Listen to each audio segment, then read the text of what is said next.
చెదలు పట్టిన ఆర్టీఐ సమాచారం ఇవ్వటంలో ఆలస్యం ఎందుకు? ప్రైవేట్ పాఠశాలల అనుమతుల్లో అక్రమాలు అన్ని పాఠశాలలు చట్టబద్ధంగా నడుస్తున్నాయా? మరి సమాచారం ఇవ్వటంలో అభ్యంతరం ఏంటి? పై అధికారుల దృష్టికి తీసుకెళ్లినా కరువైన స్పందన. ప్రైవేట్ పాఠశాలకు వత్తాసు పలికే ధోరణి. నిబంధనల విరుద్ధంగా ఎలా నడుస్తున్నాయి? ఇలా అయితే ప్రభుత్వ పాఠశాలలు ఎలా బ్రతుకుతాయి? శంకరపల్లిలో విద్యాశాఖలో పారదర్శకపై తీవ్ర అనుమానాలు.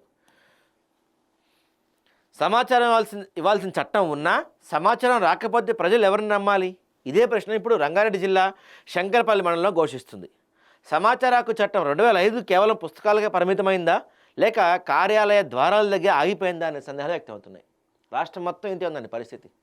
సమాచార హక్కు చట్టం కింద అప్లై చేసుకుంటే రిప్లైలు రావట్లా, వచ్చినా మోస్ట్లీ తేదీనే వస్తున్నాయి.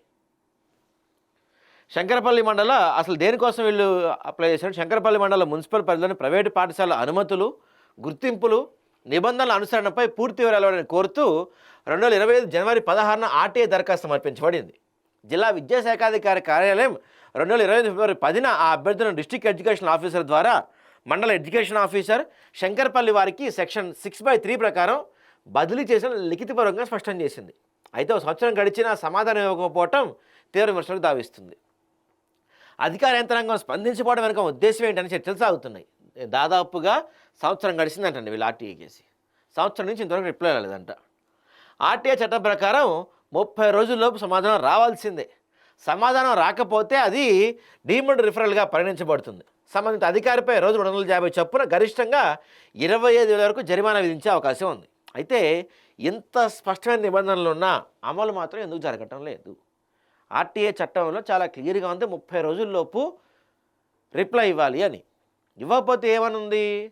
రోజుకు 250 రూపాయలు చొప్పున మ్యాక్సిమం 25,000 రూపాయలు ఫైన్ వేయచ్చు ఆఫీసర్కి అని చెప్పింది. మరి ఎందుకు అది అమలు కావట్లేదు?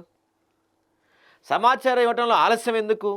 ప్రైవేటు పాఠశాల అనుమతులు ఏమన్నా అక్రమాలు ఉన్నాయా? అన్ని పాఠశాలలు చట్టబద్ధంగా నడుస్తుంటే సమాచారం ఇవ్వడంలో అభ్యంతరం ఏంటి?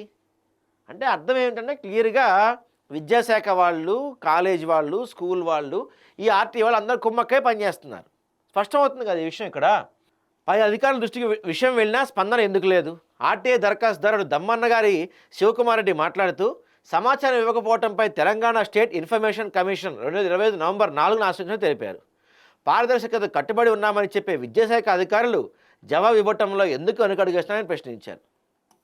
ప్రభుత్వ పారదర్శక పాలన, అవినీతి రహిత వ్యవస్థ అంటూ ప్రచారం చేస్తుండగా స్థానిక స్థాయిలో ఈ విధమైన మౌనం ప్రజల అనుమానాలకు తావదీస్తుంది.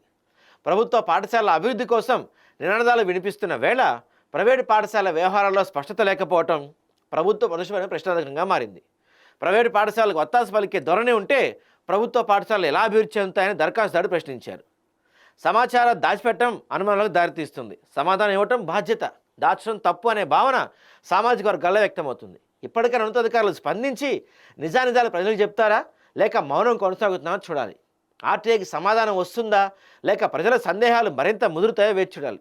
శంకరపల్లి విద్యాశాఖపైనే ఇప్పుడు అందరి చూపులు ఉన్నాయి. ఇప్పుడు ఒకటండి, అక్కడ ఎటువంటి తప్పు జరగట్లేదు, మరి మీకు ఇవ్వడానికి డీటెయిల్స్ ఇవ్వడానికి నష్టం ఏంటి?